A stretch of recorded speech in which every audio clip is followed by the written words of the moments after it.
Welcome back to the Papa Meat channel. How you doing? How you doing? Coming in and sitting down because today we're talking about swingers. And no, my friends, we're not talking about a jungle gym or a playset. We're talking about swingers.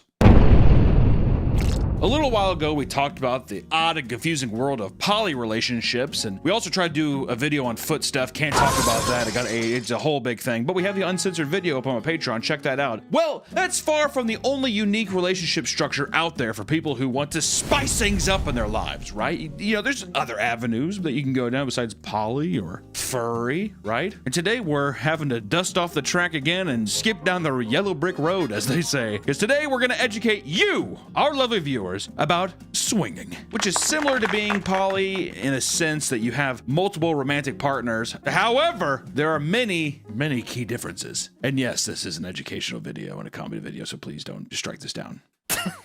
Just know you could have had feet. The beautiful world of feet, but I digress.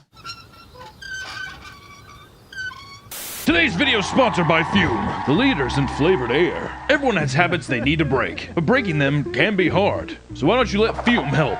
Fume is not a vape, and it's not an e-cig. It's just flavored air, which means you can use Fume anywhere because there's no vapor, no nicotine, and no toxic chemicals. And on top of that, Fume is an award-winning device that puts you on the path toward being free from bad habits. Fume has tasty flavors like crisp mint, spearmint ice, and cinnamon heart to keep you company while you're building better habits. Fume is also there when you're feeling anxious. Calm down with the satisfying snaps and clicks of the device whenever you need to. Over 500,000 people have already made the switch to Fume as part of their habit change journey. If you're ready to try it yourself, now's the time. For a limited time, if you order a Journey Pack using my code PAPAMEAT, you'll get a now's the time. For a limited time, if you order a Journey Pack using my code PAPAMEAT, you'll get a free Fume topper and awesome accessory to level up your experience. So click the link at tryfume.com/PapaMeat or scan the QR code on screen to get yours today. Thank you to Fume for sponsoring this video, and back to the video.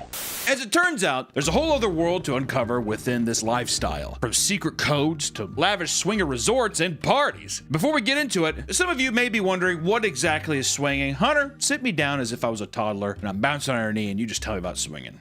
All right, I will. Swinging is when a couple opens up their relationship to outside fun partners. Can we just say sex or no? I think so, yeah. You think so? All right. Just say fun time in bed. Sometimes the purpose of reinvigorating their fun time in bed lives with other people when things get, I'll just say sex.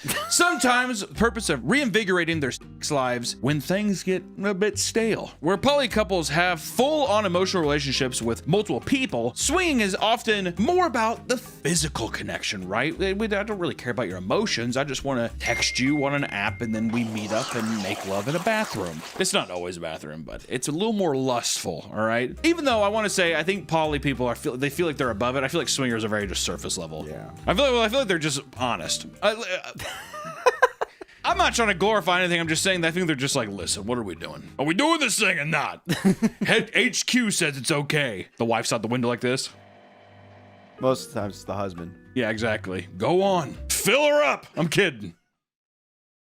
You know how creepy it'd be? Like slap your wife's ass knowing, all right, you go out there and have fun. And get in there and yeah, a guy yells out, fill her up!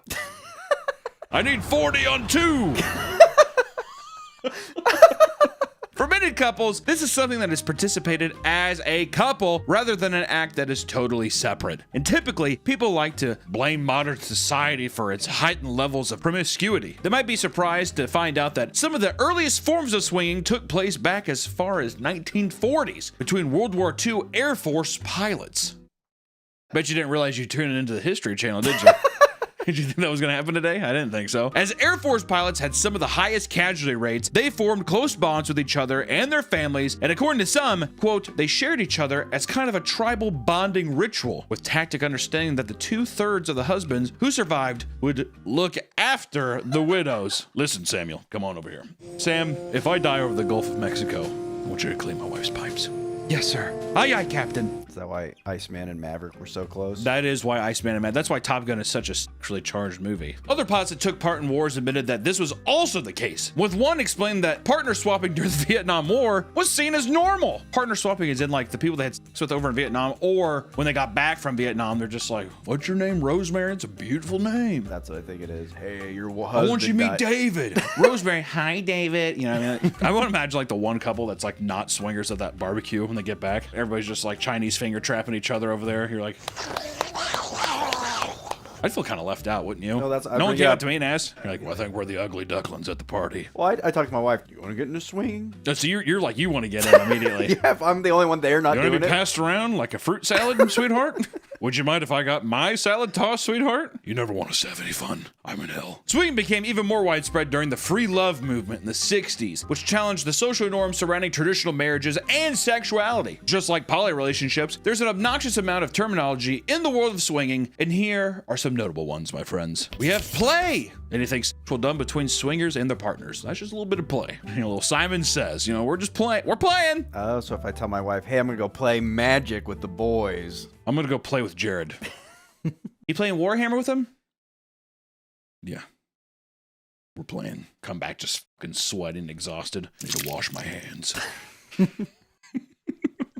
I'm gonna go play, and if the first thing he comes back and says I need to wash my hands, I think he might have been dirt digging a little bit, all right? Or we have soft swap, trading partners for anything besides full-on intercourse like flirting, kissing, or oral sex. This is the opposite of full swap. So soft swapping is when you flirt, you're kissing, or like just somebody sucking your cock. that feels like a full swap. Am I wrong? No. I ate her asshole out. She ate my asshole out. We're soft swapping. That's third base. It's not. I mean, it's a home run. That's why those Mormons were cool with it, with soft swapping. Would soaking be soft swapping? Is that what you're talking about? No.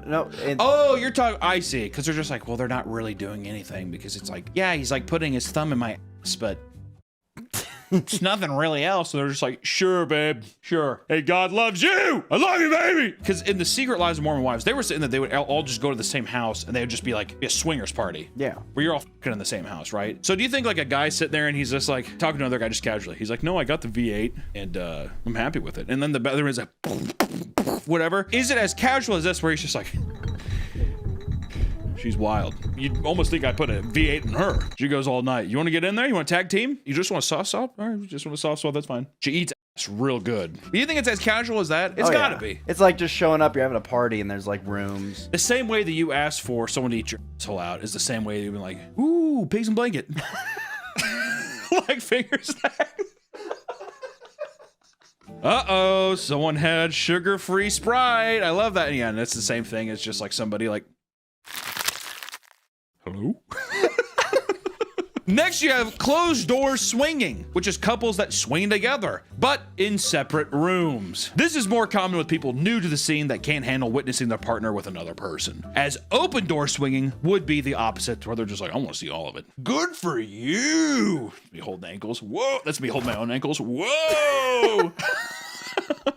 There's also hot wife, when a married woman has consent from her husband to swing while the man chooses not to. That sounds just, oh, I guess not. That sounds like but then there's cuckolding, which is probably the most popular terminology of all this, being a man who takes pleasure in seeing his wife having sex with another man, sometimes as a form of humiliation. Humiliation kinks are so fascinating to me. Do you think every kink is a form of humiliation? No. You don't think so? I don't think so. Name one that's not.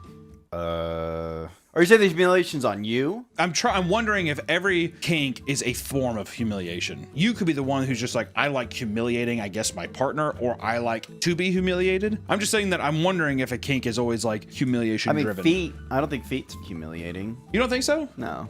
How so? How would it be humiliating? Well, I think that one, if you had like a big duck feet and you're like, I like when people, you know, Cinnabon the top of my feet. Is that not you being like, look how gross my feet are? I mean, I guess that could And be. then also you getting excited over a non-conventional thing. Is that not humiliating in a sense to where it's like a secret and it's like, ooh. I'm not saying that it is. I'm just bringing up the question because it feels like a lot of these things are based in just like a form of humiliation. Almost the same kind of like thrill as like, I don't want to get caught or that kind of stuff. I don't know, just interesting. Then there's bareback, which is intercourse without a condom. And that's, I feel like everybody, I have so much swinger. I'm like, bareback, obviously, right, guys?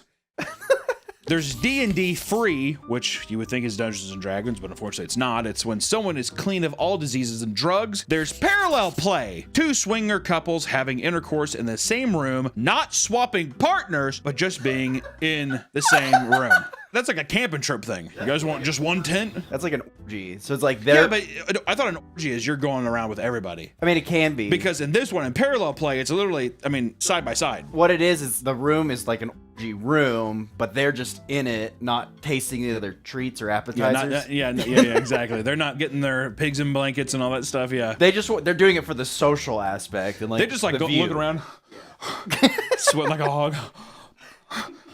The guy likes doing that because he likes having the deer in the headlights thing.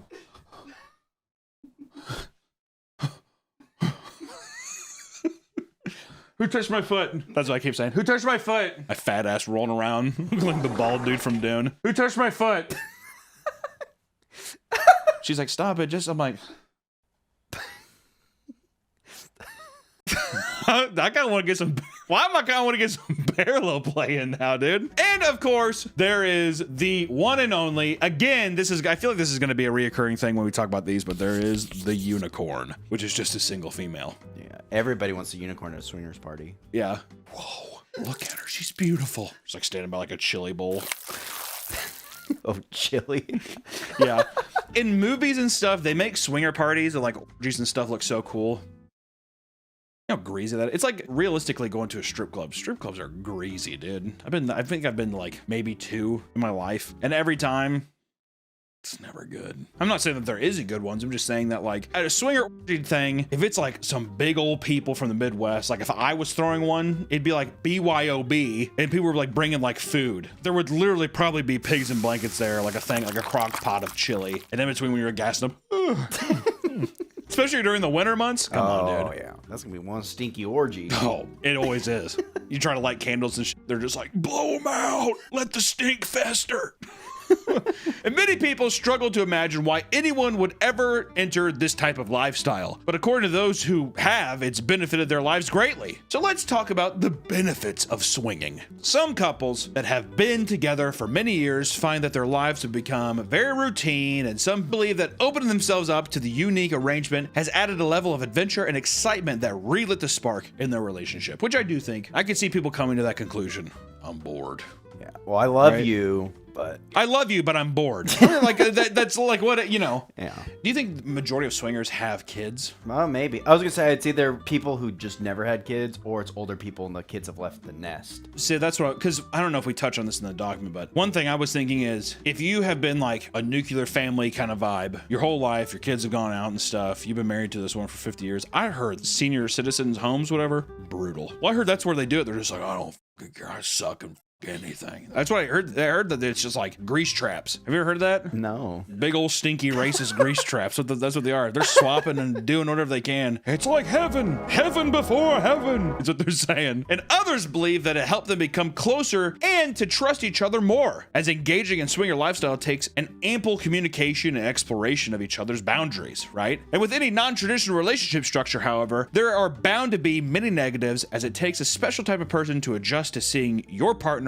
entangled with someone else. So, envy is a major problem. As anyone can imagine, seeing your partner sleeping with another person can immediately lead to relationship-shattering jealousy if someone is not prepared to handle it. Which, here's a nice little quote. It's gonna be etched up in a gold plate, embedded into a wall. It's all fun and games until someone makes your partner moan in a way you never could. It's true, dude. Yeah, that's... You dare to. It's like a deer call or something in the woods. You see hunters that are doing like that. Whistle. That's the deer in the headlights thing. You're just like, I know that tone, but it sounds different to me. I've never heard that pitch before. The worst too would be like if you're the first guy who's done. You're just sitting there eating chili, like, I want to join back in. You're looking around. Now you're the fat kid in like dodgeball, whatever. You're like, dude, you're just gonna get hit first. Look at you, dude. You're like a giant walking target.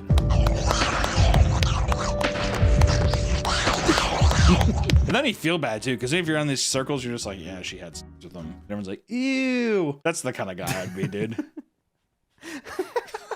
I can see it. Also, the jealousy thing, I feel like, don't get me wrong, I think women would get jealous. I just feel like men's ape brains would make it so much worse. Was it dick bigger than mine? Yeah. Was his dink bigger than mine? You were sunk in his dink. Some people will make the mistake of forcing themselves into this lifestyle just to appease their partner who feels the relationship is lacking. And some forums and websites even advise husbands on how to convince their wives how to let them swing. He's like, so this is what you do. It's like a cooking show kind of thing for guys where they're just like, you want to do this. I was thinking more like WikiHow. Yeah, like a WikiHow, Ask Jeeves kind of meme, whatever. Hey, Jeeves. One-sided swinging has a tendency to create animosity between the couple. Of course, well, yeah, dude. Isn't this great? No. I'm an L. And because there's negative stigma around swinging, these people tend to hide this information from their peers for fear of judgment, which can make things extra difficult. That's true, actually. I don't think I've known anybody who's just like, yeah, I'm a swinger. Well, yeah, they kind of test you. Yeah, swinging, man. Those are crazy, right? And you're like, yeah, it is, yeah. Probably pretty fun, though, huh? You're like, maybe. I don't know. I remember. I bet it is. It's probably really cool. If you were swinging, would you just be like, you wouldn't give a fuck, or would you be nervous to tell people? I'd be like, yeah, I swing. Really? Want to join? Yeah, join us. Dude, I'm kidding. We're not like that. We're really down to earth. Trying to be like a going, yeah, no, I just go in there solo. You're like, I don't know why, which this may be ignorant of me to say or rude, but if it's a couple and you're into it, I mean, I don't give a shit. Do whatever you want. But I don't know, it feels so much weirder if a guy is single and he's like going into these places. Hey, tag me. Tag me. Ah. Selfish lovers. Soft swap. He's like hitting his back with a towel. Soft swap. Get the out of here, Greg. Ah. We're all having fun, aren't we? We're swingers. Going to like a naked guy, dude. You look insane tonight. If you were swinging, Nick, that's the guy I want you to be. There's gonna be one swinger who's just like, how dare you, in the comments. It is perfectly normal for one man to show up to a swinger's party. Many people on Reddit have ranted about how swinging has ruined their marriage, like one man who used it as a last-ditch effort to save his marriage. In this post, a husband explains how after 10 years of marriage, he offered the idea of swinging to his wife after she was caught flirting with other men. Desperate, the husband agreed to it as they had 5 children together and he didn't want to throw everything away. They began going to swinger parties, but soon enough, it was only the wife who was meeting new people. She's just like, do something with your hair. He's like this? Or, but does that look good? Or I don't know. She's like, I don't. She's just getting fucking railed. I don't know. I'm busy. I want to go home. That's what I do. I do the baby thing where your feet are together like that, like baby. I'd be in front of him with my little pig cock sitting there. I want to go home. I'm not having fun. No one wants to play with me. And the Redditor posts about how he's been miserable for 3 years, updating the post 2 weeks later to reveal that she had eventually left him after he explained that non-monogamy was not possible for him. She later would end things by telling him, quote, well, I'd still be interested in being play friends with you. We can have some fun occasionally. That's a fucking dagger to the heart, dude. I remember when we went to the carnival together. That'd be brutal. If you've been 10 years, I'd be like, dude, I've ridden the ride. I got an idea of it. I feel like after a while, you'd be like, man, I miss that. Probably emotionally, I would assume so. You'd be like, I miss the way she smells. I'm just getting sad. I'm like, poor guy. God, that's brutal. One of the most fascinating parts of the swinger lifestyle is the bizarre way that people signal to each other that they are a part of it. This is mostly to avoid judgment or potential awkward encounters with people who are incorrectly identified as swingers, which I love. I love the idea that there's like a third baseman coach. Some guy's like across the bar and he like looks at you and he's just like, you know how sick it would be to catch somebody in doing that though? It'd be like aliens communicating. So instead of like, instead it'd be like 2 guys just being like, the other guy's like, and then you join in. And yeah, and I start doing this.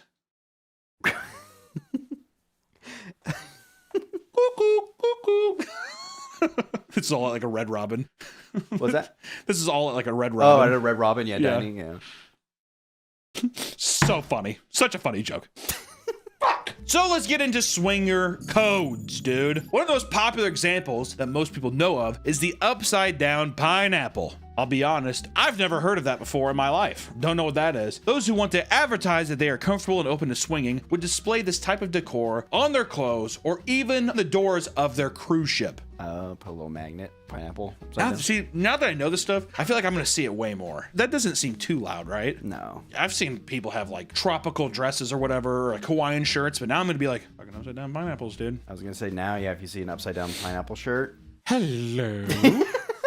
Ask you a question. People at grocery stores would sometimes place a pineapple upside down in their cart as a way to help them find new partners discreetly while going about their day, which I gotta tell you, that's some dirty dog activity. You can't even when I get groceries, I have to see if I can find somebody. Oh, so there's someone scouting in the produce section.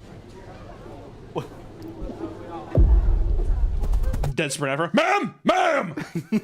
A more obscure signal is through the use of specific garden plants known as pampas grass. Having this in your yard is meant to signal to your neighbor that you're a swinger, a fact that many people attribute to the drastic drop in sales of plant nurseries. The same is said for people that use white landscaping rocks on their lawn, as well as pink lawn flamingos and garden gnomes. Dude, there's so many old ladies who are just like, what? No! Harold, get your gun! People who wear a black ring on their hand while out in public are also said to be advertising their interest in swinging. In a retirement complex in Florida, residents have been accused of displaying colored loofahs on their cars to signal to others what level of swinging they're interested in, which is so funny because that was the same that people did with, like, remember the bracelet thing back in the day? You would like go and it's like the things you haven't done, and then if you had done it, you would wear it. So some people would have all of them. Yeah. Not like the Live Strong ones, but they were like thinner. I don't know. Okay, I was thinking of the Live Strong ones. No, he just had testicular cancer, and he's actually a cheat. He did steroids. Lance Armstrong, you're my hero! Info guides have made the rounds, supposedly explaining what each colored loofah means. There it goes. If you want some old strange pussy, there it is. You want me to read them? Sure. White is novice and beginner. Red is voyeurs, people who like to watch. Pink is soft swap. Blue is the lowest level of full swap. Yellow's mid-level swap. Black full swap. And turquoise is bisexual. I love that black is just like, we're going to the funeral.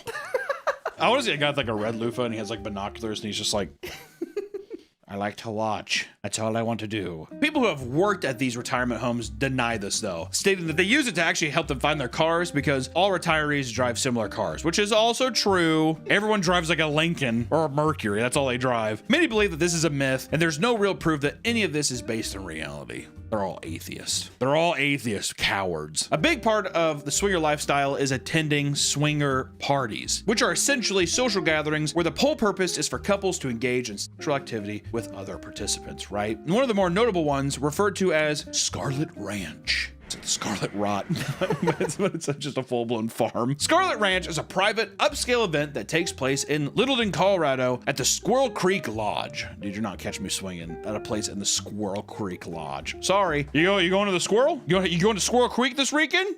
You going to Squirrel Creek this weekend? I had a stroke there a little bit. Oops. Up to 2,000 guests attend weekly in order to socialize, take in the upscale ambiance, and enjoy a fine dining experience. It features multiple group play areas as well as swings, St. Andrew's crosses, spanking benches, and special events like foam parties. Also, just want to say, I did say 2,000 a week. Yeah, that's a lot. A week, Nick. Yeah, it's a lot. People are expected to dress nicely and provide their own drinks. BYOB. Being one OB, what I'd say. And see, we're not bringing up the chili, but I think that chili, the crock pot thing, is definitely not totally out of reach, right? Definitely. It's on the table. Yeah, of course it is. And not all swinger events are as glamorous as Scarlet Ranch, yet some people will travel long distances to attend them. There are other types of swinger parties known as hotel takeovers. These are events where people rent out an entire hotel in order to turn it into a giant swingers club for an entire weekend, often with their own themes. I want to have a fucking list of the hotels that allow this, so I will never step foot in one. I know that every hotel's probably just like caked in blood and piss and all that stuff. I don't want to know that a swingers party happened. That's too much. Yeah. Right? That's like seeing the cow get killed and then eating a hamburger. Trying to get some sleep, but your ear against the pillow instead of like a seashell with the ocean sounds, it's just like moaning and guys farting and coming, and you're just like, I wouldn't be able to sleep in there. It would be too much in my head, I think. It'd be like a ghost. I don't know if I treat it like a ghost story. Yeah, this place is haunted. After one of those happens, everything turns into the Overlook Hotel. Right this way. Let me help you back to your room. One swinger urban myth is the concept of key parties, where multiple male partners would place their house keys in a bowl after arriving at a place. On the way out, the female partners would pick a random pair to determine who they would go home with. And some swinger parties can result in some particularly bizarre and uncomfortable stories. So let's talk about the 2018 Swingers Ball Brawl. Brawl. A fight broke out. A naked fight. During a masquerade ball themed swingers event, a man named David Tillier gets into a physical altercation with another attendees. 50-year-old John Watson had approached Tillier's girlfriend, Evelyn, and asked if she could, quote, put on his sock. She began helping him, which confused and enraged Tillier, believing that he was trying to hit on his girlfriend. He immediately headbutted and struck him several times, yelling, "What sort of man needs help putting on a sock?" Tillier pushed him into a toilet, but at one point fell back and slammed his head on the sink. He continued to berate him until being ejected from the club. Both men were taken to a hospital. Later, Watson explained that he had arthritis and just needed help putting on his socks. Perhaps he thought that this was some sort of bizarre swinger code and took offense to it. I'm not sure. That brings up an interesting question of why would someone be so quick to just be like, you flirting with my girl? Fully torqued and everyone's naked. You flirting with her, bro? Maybe he was intimidated by his size. Oh, maybe he has legs spread open. Put my sock on. Come on, sweetheart. She's like going down. It's like hitting her forehead. She's like, oh, you got big feet. He's like, thanks. Yeah, they are big. I got bunions. They hurt my toes. According to Tillier, he only came to the club to observe rather than participate. I think he just wanted to fight. Yeah. He just pissed off. Also, I think he was going there. He's like, I'm going to go there, but I'm not participating. She's like, fine, dude. Let me have fun. They both were just watching? Yeah, like they were both just watching. We just want to observe. Even during the peak of COVID-19 pandemic, people were rushing over to swinger parties to get their fill. In one instance, this led to 41 people getting infected in 2020. In New Orleans, of course, a giant swinger party was hosted by a company called Naughty Events. So gross, dude. Which tried to organize a party while following all the COVID restrictions at the same time, aka impossible. The owner, Bob Hannaford, claimed that there were extensive tests for all guests and social distancing while in lines. Once you get in there, you're going to be inside someone. Am I wrong? I'm just watching. I'm just watching over here, playing with my pud. With my mask on. Yeah, with my mask on. And one of those like plastic shields. Yeah, the plastic visor just all over it. He's like, looking like Wrigley trying to escape the alien.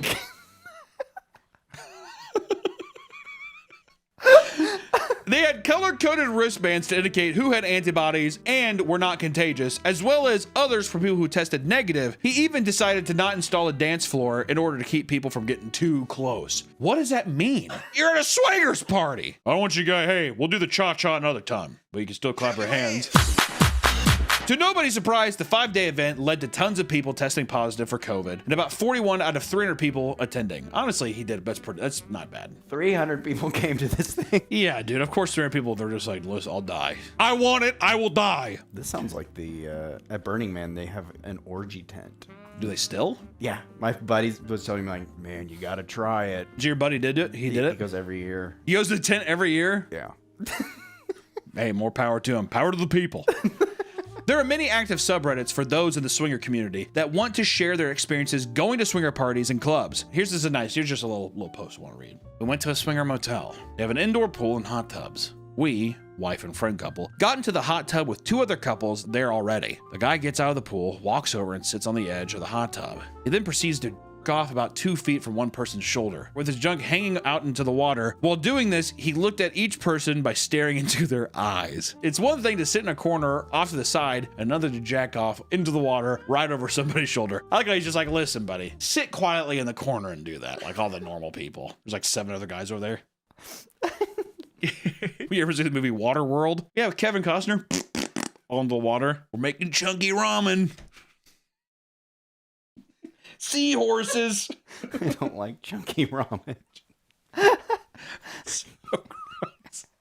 Another post says a guy couldn't get it up, stormed out, and sat in his truck crying. He didn't get an invite to the next house party. I feel bad for that guy. Oh, fuck. He goes up to his truck. Revving his fucking car. Yeah, exactly. To his dashboard. Went to a mass costume party and got went to a mass costume party and got gangbanged. I just want to see her dad just read this and be like, what did I do wrong? One guy kept referring to me a nickname for when I was younger. The next day, I got a message from a family member who I hadn't spoken to in years, who wanted to catch up, and he said the same nickname, and I realized it was him. Little incest gang. You like incest? Woo! Listen, entering the swinger lifestyle is not for the faint of heart, my friends. Much like with poly relationships, it's something that requires a lot of research and communication. Otherwise, you might end up getting hurt. Guys, we appreciate you so much for hanging out and watching this one with us. Until next time, stay swinging. We'll see you in the next one. Bye-bye. I like that. You like that? That's a good one.